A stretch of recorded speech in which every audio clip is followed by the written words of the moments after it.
Good morning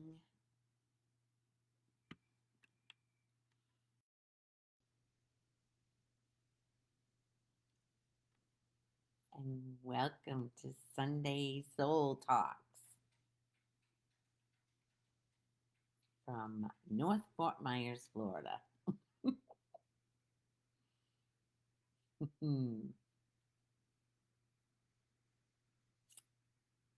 wait a few minutes.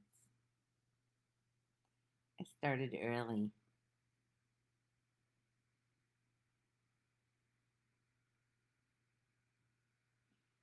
If any of you want to talk about something, type it. Actually, if you're watching this on a replay, which a lot of people are watching on the replay, type it. I look at all the comments and I will honor whatever you want to talk about. I think I've figured out how to get Michelle on. Not sure when we can do it, but we're going to connect with Zoom. Hi, Cynthia. Good Sunday morning to you. Did you see my videos of last night? Peter completely blew my socks off last night.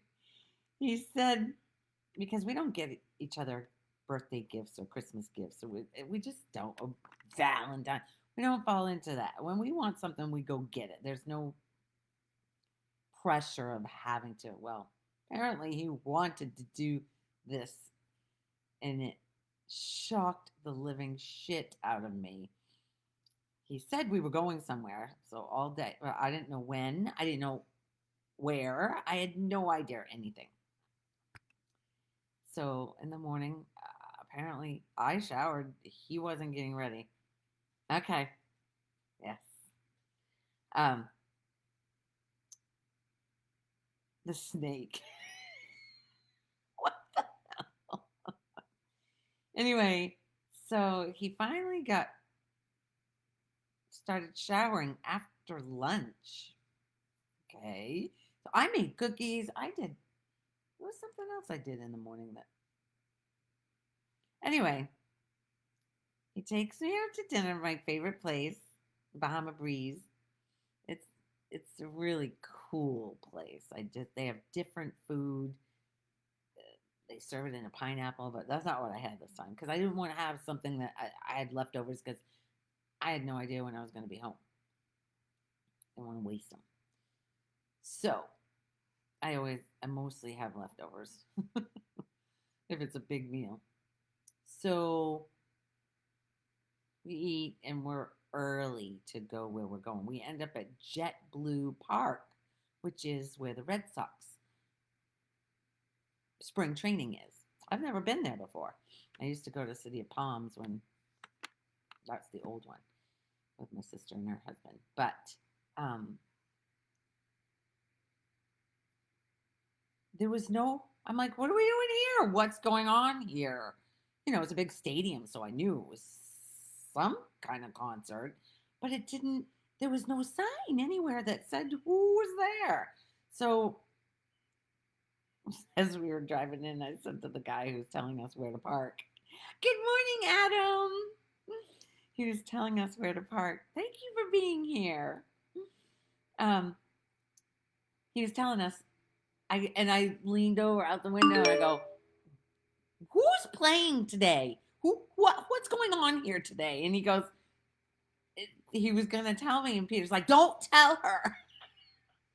So we go over to where we have to park, and the lady standing there, "Who's playing?" He goes, "Don't tell me you wouldn't let anybody tell me." I had no idea.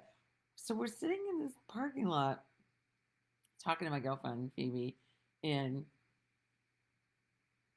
in between our texting, Peter finally shows me. Thank God, because she blew it in her thing. She goes, "Look, Brian's playing there." Um, when I saw the ticket on his phone said Luke Bryant, ah, My I just went, no. And he started tearing up. We both started tearing up. Oh my God. Just freaking had the joy. I can't even. Oh my God. I love Luke Bryan. Anyway, it was the best concert. Ah, jeez. So much energy, so much love for that man. My God, the girl next to him. I told her you remind me of when I was 10 years old looking at Tony Orlando. She was like, she goes, I need me a man just like him. Just... Anyway, singing. Oh, everybody's singing in unison to all his songs, which I don't know all his songs. I just love the man he is after watching his biography thing on Netflix or something, how he's taken on because his sister and his brother died. He's the only out of three kids. He's the only one left, and he's taken on his sister's kids. He's raising them as, oh my God, it's just he's a genuine guy. And when we watch American Idol, and he's a big part of that, you can feel the sincerity in him. Yeah, he's a good guy. So I'm debating on whether I should say this or not. There was a woman that was parked next to us, and woo, the negativity in this woman. And I just kept, I don't know, whenever I'm with somebody, you can't.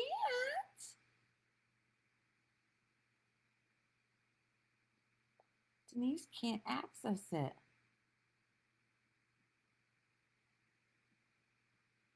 She can't access the live video today.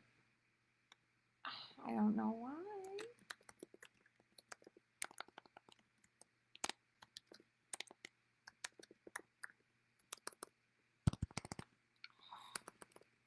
Computer's screwing up my shift key on the left. It won't make capitals. I didn't realize how much I use that key until now that it's not working well. Anyway, I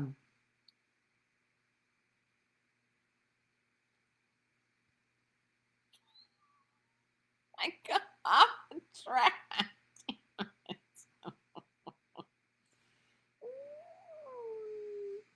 Okay, there was this woman, and she's okay. I'm late. I'm calling this. Okay, so it's not love or hate.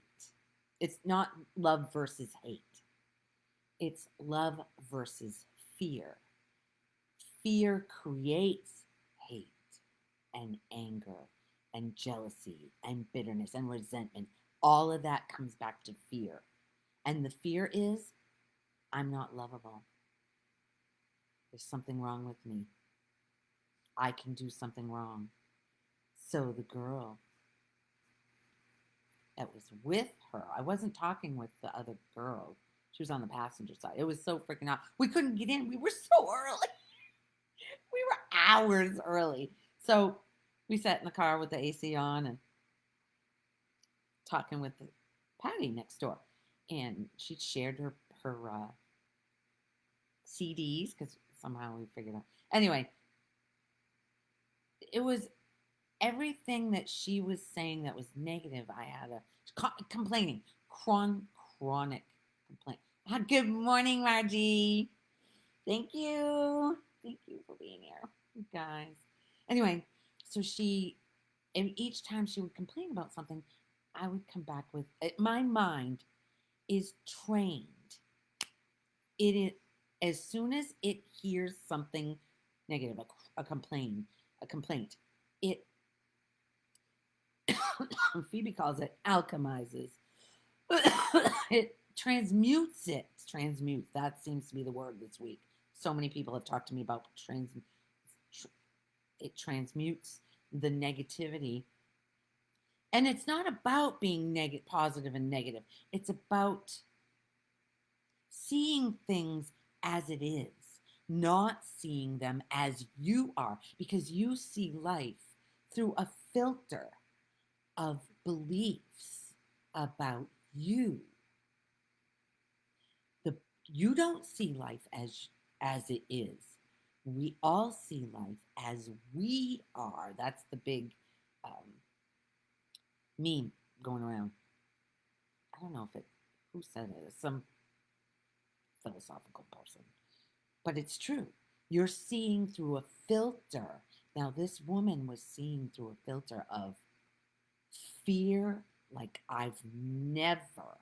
I mean, I know a lot of people that are fearful, but the fear was so palpable in her. I mean, she was complaining because there wasn't enough security. They wouldn't let her take her pepper spray in, and uh, which she said she wished she would have used it on me if she had it. At first, it was all positive. It was beautiful back and forth. But when we got to standing outside the thing, when we left the car and decided to go just stand there, it was under a tent because we were early enough to be under the tent. Um, she, the girl that was with her, she forbid her basically. Okay, this is how I saw it.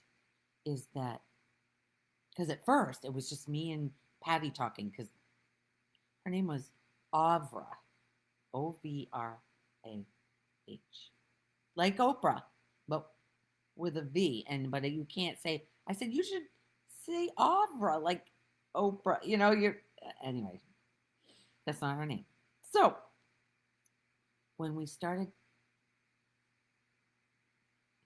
talking under the tent, the focus was off Patty and more on Offer. Her and I were really connecting on a beautiful level. She had just gotten out of jail and uh, all kinds of interesting stories. And I really wanted to get into it. And Patty lost her shit. She was yelling at me, literally in this inch. And I just held that space for her. There was some things that I said just to get her to see it a different way because she was controlling this other girl big time. Basically, wasn't allowing her to talk to me. So I did say, control much? She was yelling at her. I said, you're not her mother. She's not doing anything wrong. So, but apparently she was in, um, she's, I don't know if a guardian or I don't know if she's appointed herself guardian or whatever. She says she's responsible for her. When Avra told me that her brother is, anyway, it turns out she she's in my face. Patty's in my face saying, if I had pepper spray right now, you'd be. It was so much. But it was beautiful for me because I did not take anything she said personally. I see clearly when somebody's coming at you like that, it's coming from their fear. Has nothing to do with me. Nothing. And it was so perfect. It's so weird because during the week, I had said, I had said, the thoughts were, I wonder what would happen if somebody did yell at me, came at me. I wonder how I would be. Ta-da! Plus, Peter had yelled at me this week for something that was his fear. And when you realize that they're coming from their own fear, you can't take it personally. It's like when you're coming from love, not romantic love, the love light that you are. When you come from that, it's like you have So the word superpower came. It does feel like a superpower because you're not diminished by anybody else's bleh at you. You're not diminished at all. All you have is compassion for them because you know what they're thinking and believing because you've been there. I've been there yelling at yelling at Peter. I don't yell at too many people. I don't even know if I, yeah, I'm sure there's been times I've yelled at people. That's not very often because I always felt less than. Oh, and I got this new cleaning job for the summer at this house, this beautiful house, and um, he he was talking to me about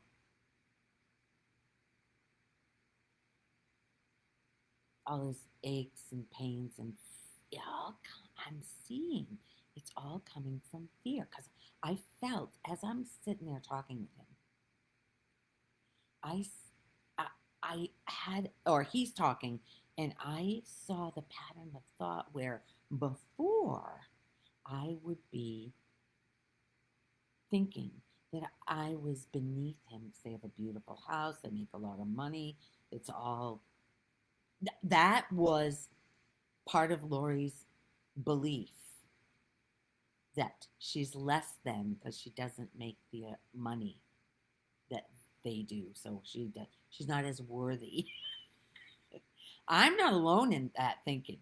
If our little beings are that we think we are, the identity is what's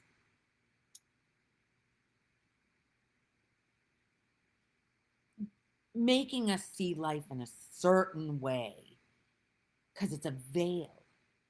It's a veil between you and the love that you are. The thought made you, ego,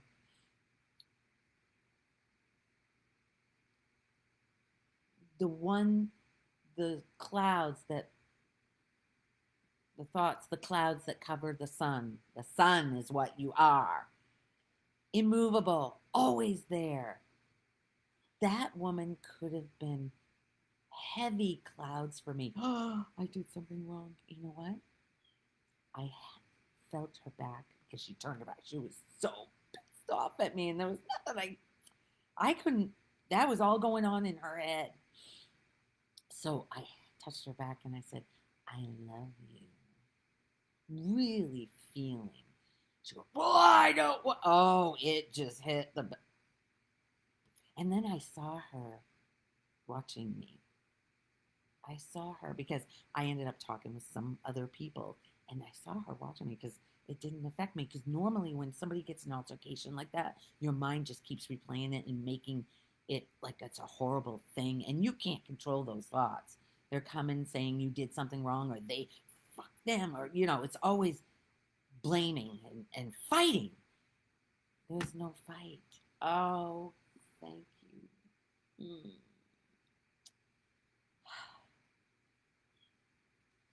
This work, this entertaining these messages that I'm saying,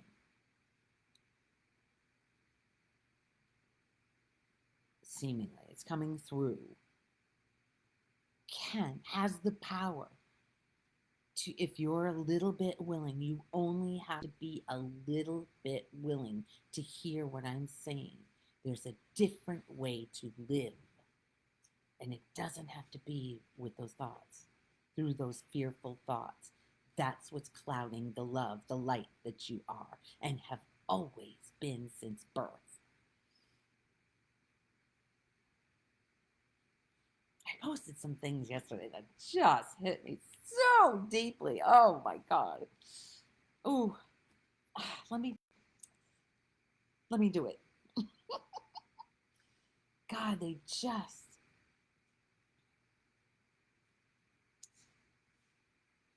850 views from last week. Okay.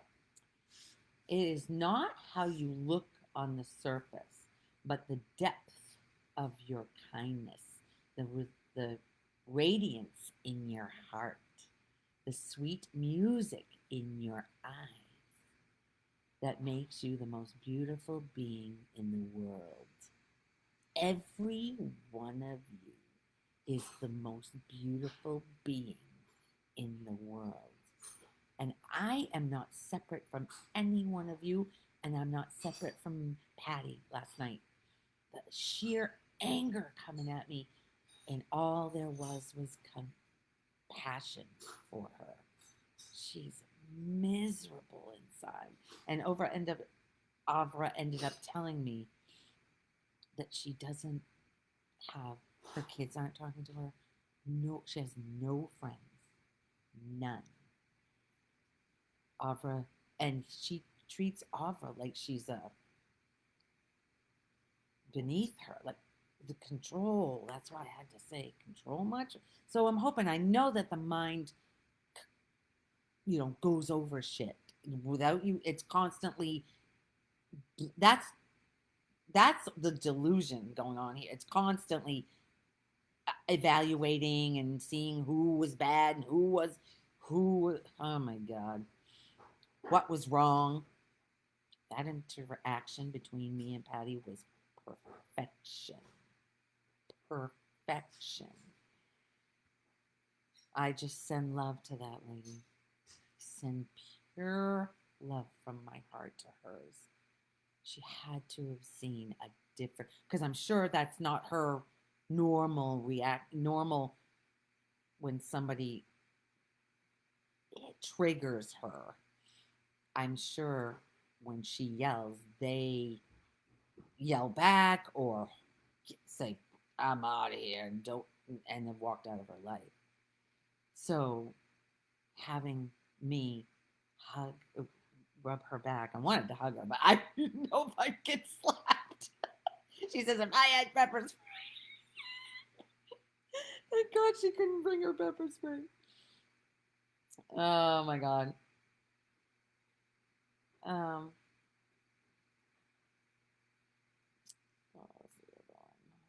oh, I don't know if you saw the snake around my neck.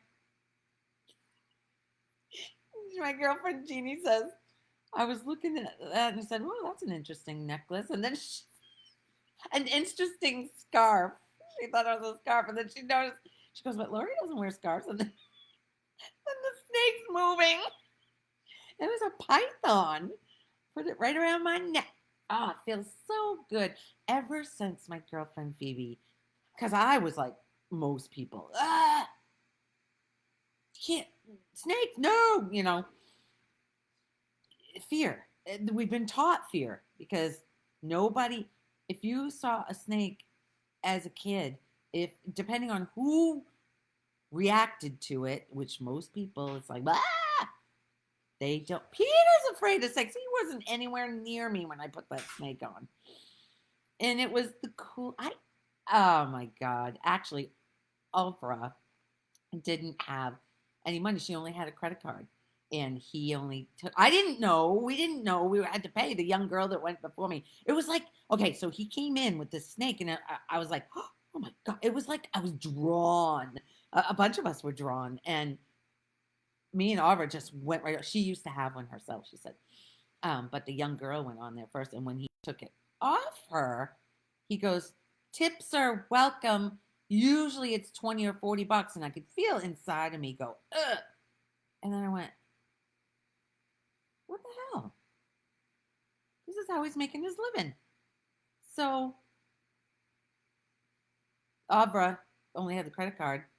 So I gave him 40 bucks, 20 for each of us. And we had the best interchange.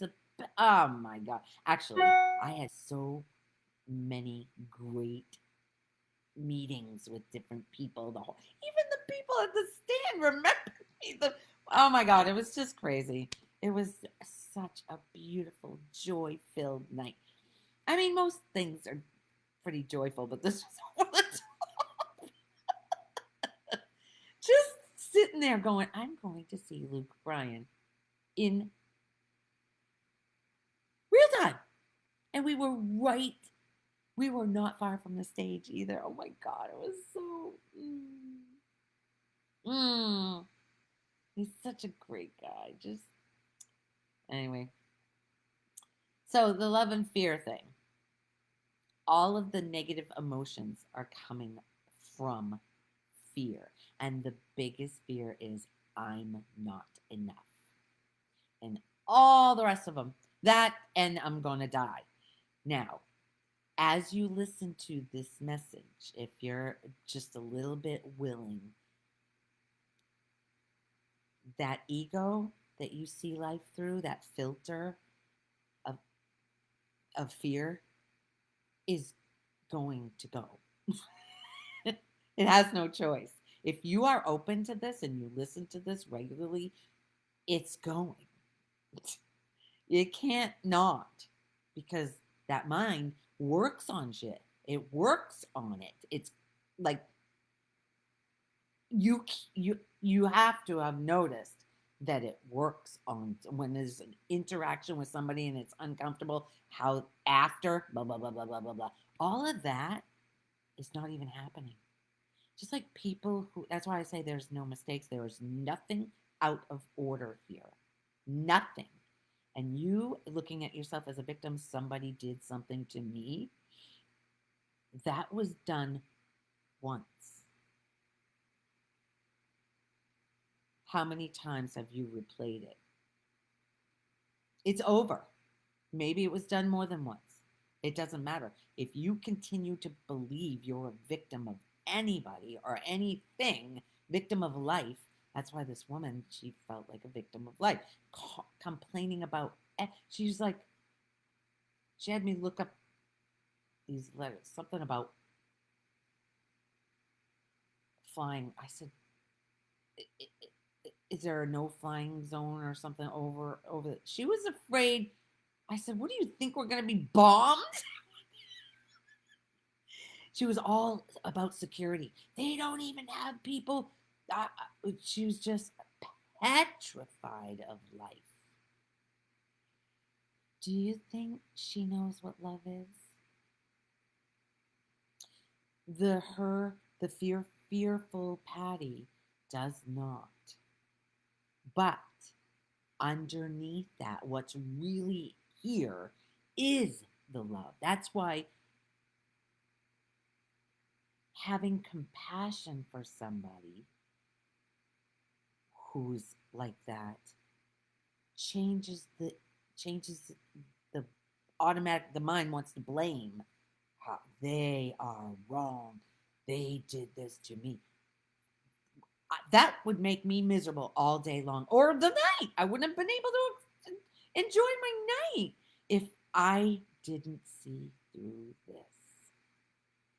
It just changes your way of going through life. It changes the choices you make. It changes the trajectory. Because if I was coming from blame, bitterness, and anger, I would be fighting her. She was coming out full force. And Peter's like, Lori, will you shut up? He couldn't believe how angry she was, but there was no anger here. So it couldn't go anywhere. And that was frustrating for her. It would have escalated if I would have fought back, because that's what the mind wants. It wants a fight. It wants to be right. And if somebody comes back with anything, it's ooh, ooh, But when there's nothing on the other side but love and understanding instead of misunderstanding, that would have been a misunderstanding if I was on the same level as her. And I'm not saying I'm above her at all. I'm saying I just see it differently. So I could transmute if she was open to having anything transmuted. But it was being transmuted here. All of the anger that was projected at me freaking was transmuted immediately into compassion for her. Compassion and love. Because that's an awful way to go through life. And that's why the body starts breaking down. all the anger and bitterness and resentment and judgment you have for somebody else doing life wrong affects your body, because all of that pain is living in you. That's what I say. Dr. Dyer always said it's like taking poison. A judgment is like taking poison, expecting the other person to die. They're going on with their life. All of that anger and bitterness is living in your body, and it is not, it's uncomfortable. And shit starts breaking down. It just starts, if it's not going to, life is trying to show you this all the time, but reacting to it keeps you in that ego state, that false me, the clouds blocking the sun that you are, the love that you are. As you find that love that you are, you can't help but spread it everywhere. And people feel it. These girls next to me, in front of me, they all wanted to take my picture. They wanted to take pictures with me. I'm never going to see them again. We didn't exchange numbers, but they insisted. I've got pictures because we did the screen share thing. Actually, you know what's funny? The girl next to me, I said, you remind me. It just came to me, her profile, and I just said, you remind me of Jennifer Garner. She goes, what? She goes, I'm friends with Jennifer Garner. I grew up with her in West Virginia. We went to high school together. She was 2 years ahead of me. She goes, but we were in drama class together. She goes, I'm still friends with her today. She goes, I have her phone number. I'm like, wow. What are the chances that what? Can't make this shit up. That's when you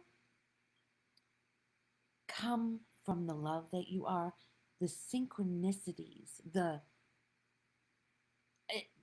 coincidence. Do not believe in coincidence. Everything is exactly the way it's meant to be. Exactly. What are you fighting? What are you fighting in your life instead of accepting what is? Okay, whatever's doing this, life, God, love, universe, whatever the hell's doing all of this, knows what it's doing. Our puny little minds doesn't, we're, anybody who's, I gotta get Michelle on again. The near-death experience people, dropping the body and the mind, they're connected to all that is. It's telepathy. They talk with their loved ones who have moved on. They just know stuff. But as like kids know stuff deeper than we do. The ego stops us from it. That's the veil. Becoming the me, becoming being indoctrinated into all of this societal conditioning that we get. The conditioning is what veils that love. That's always there. Every single one of you is perfect love and has always been. And we don't believe it. The little me that we've um, identified ourselves as, all the identities, they don't believe. It's got to look for love out there in how much money I have, how many cars I have, how many houses, where I've got the best, blah blah blah. That's just covering up the belief in I'm not the best. That's it. Neither one is true. Love doesn't have to be the best. It doesn't have to be the worst either. It's just being. It's literally just being. Can you be okay with you? Can you be okay as you. But after the scamming, sitting here with all the thoughts going through, the pain, the depression, and I see that labeling, believing that you're depressed, cements it, keeps it right here. Um, Believing a thought that I'm depressed. How can you not be if you're claiming it? Literally. Um, Sitting here with that, I'm not worthy. I'm not good enough because I don't make money. Whew, that was a big one. And there was, I don't know, there was a time that I sat on the couch and during that time, and I remember thinking about all the people in my life, Margie, Denise, Adam, whoever, my sister, my husband, my kids, all, everybody came on the screen of consciousness here. As each person came, I felt the contraction inside, seeing where I didn't believe I was worthy of their love. And after the scam and the shame and because everybody told me, and I was convinced that I was helping somebody, I was not being scammed. So everybody around me was so angry with me. But every single one of them today still loves me. That has nothing to do with them. It's because I found love here. So it's reflected out there and it comes back. That's how it works.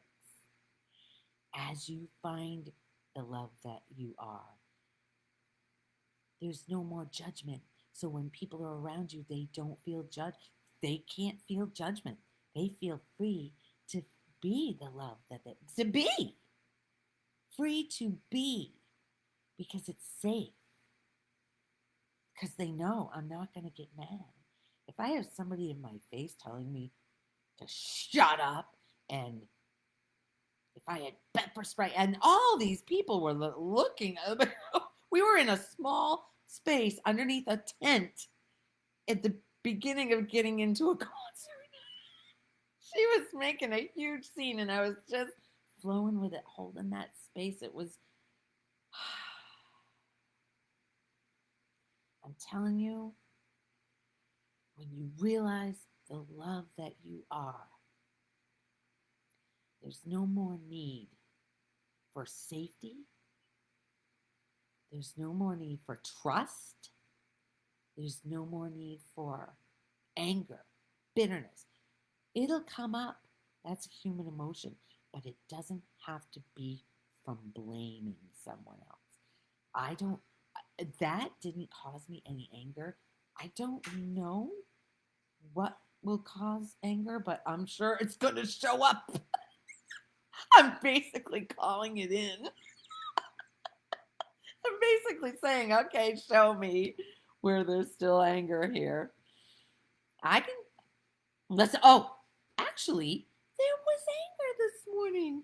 I was setting up outside, got the table all washed because we don't go out there much anymore. It's pretty warm. So, but it's not that warm in the morning. So I said, I'm going to go. And the chairs, we have they're rolling chairs.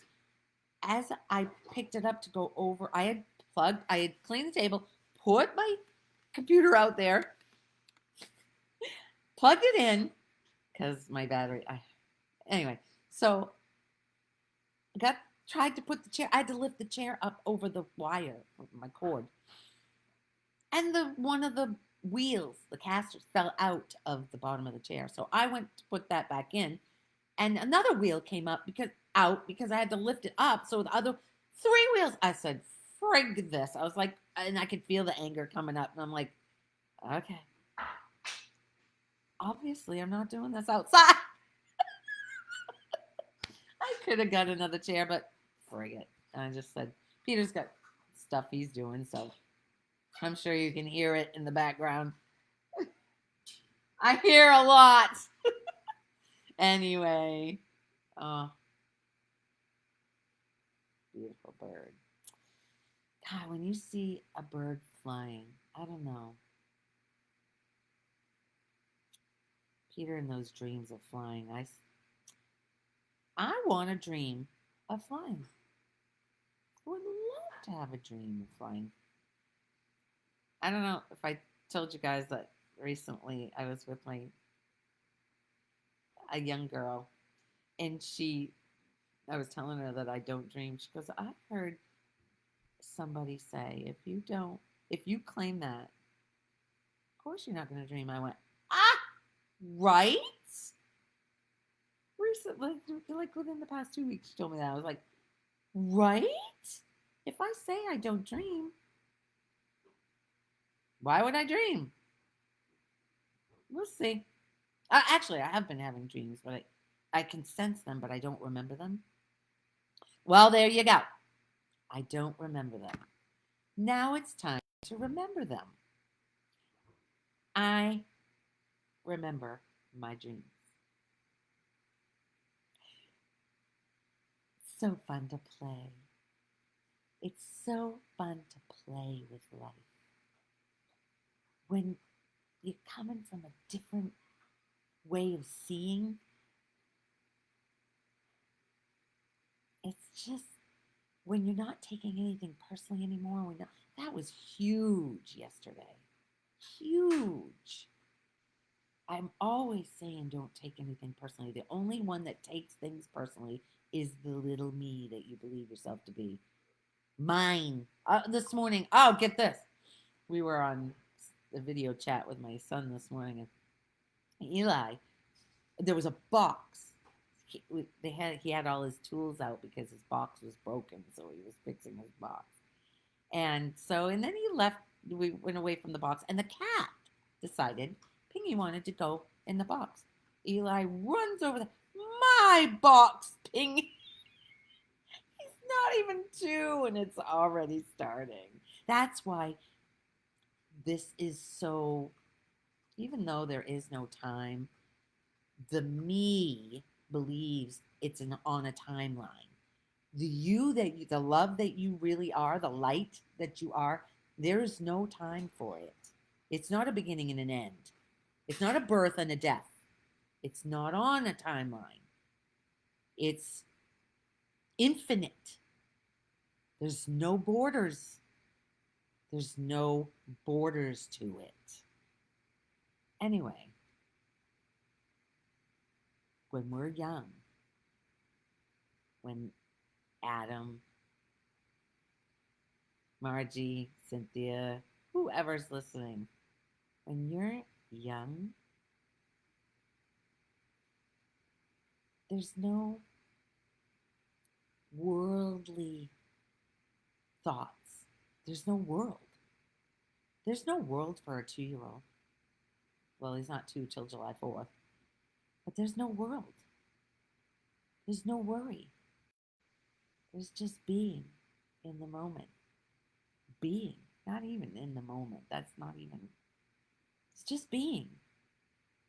There's no separation in being. You know, there's no in or out. There's no up or down. There's no good or bad. That's all from the mind. Duality.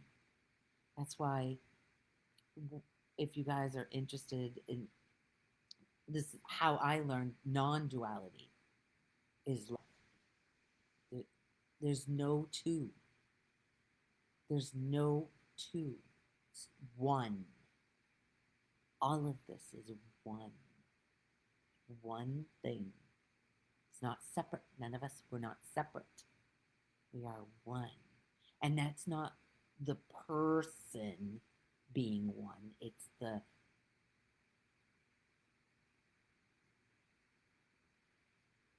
beingness that you are. How? The space that you are. The space in a room. How can I convey this?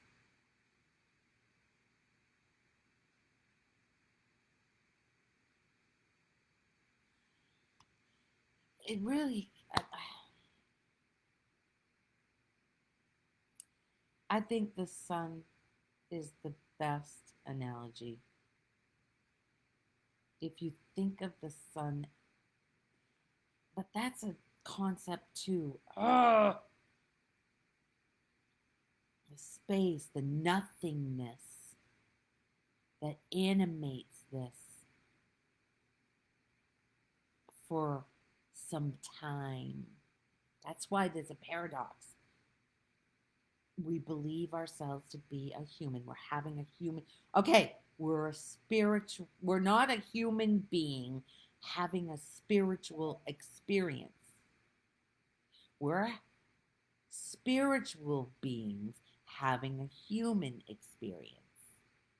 And you can have fun in this experience when you realize the love, the light that you are, the joy. It's automatic joy. Mm. To put words to it, it's next to impossible because there's that duality when you're listening.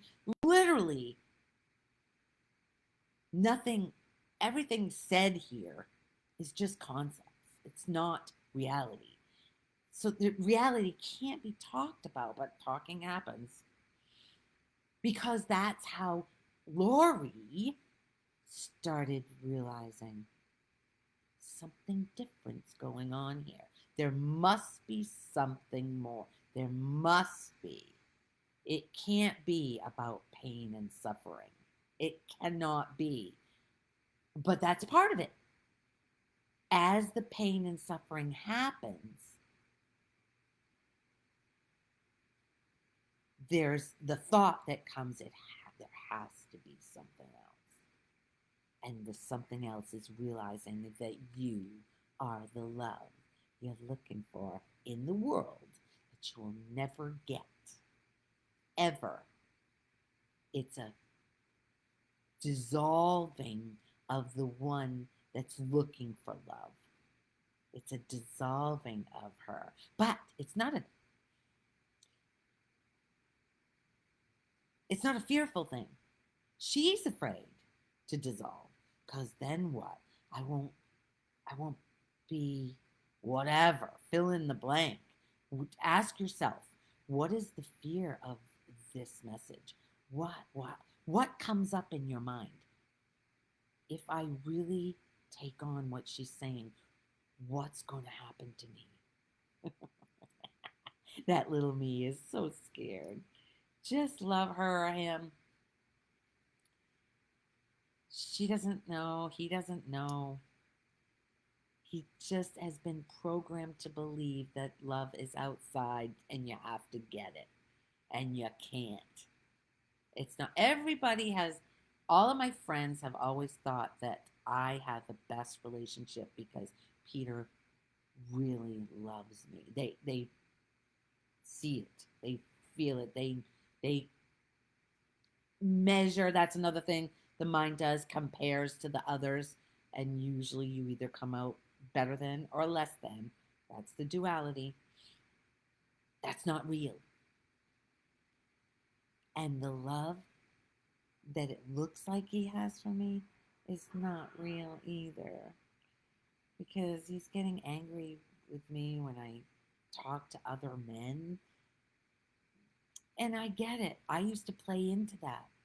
I used to feel like, oh my God, I did something wrong. But now I see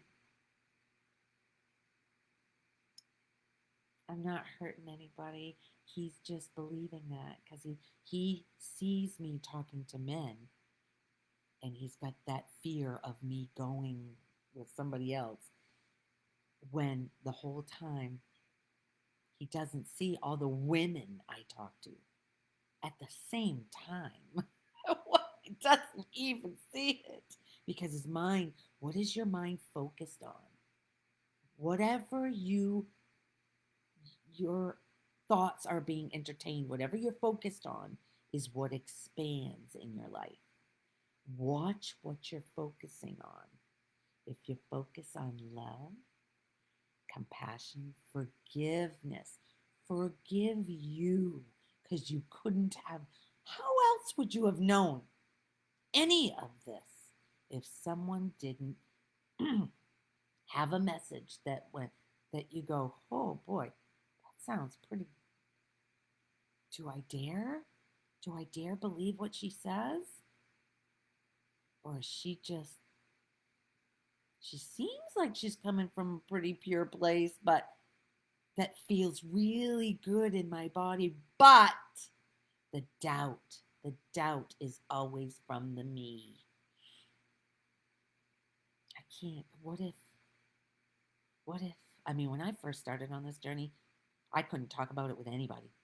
Nobody. It's like somebody who's had a near death experience. It's like they're afraid to talk about it because people will think they're crazy. Once I owned my crazy, yeah, I'm freaking. Actually, Luke Bryan has a thing that something nuts, we're nuts or something. He has some kind of thing that's nuts. It's a group or something. And I said, I belong to that. See, when you own it, somebody calls you crazy. Oh, yeah, I know it. When you own it, it dissipates it. It completely, there's no angst, there's no trigger, there's no contraction in the body like somebody.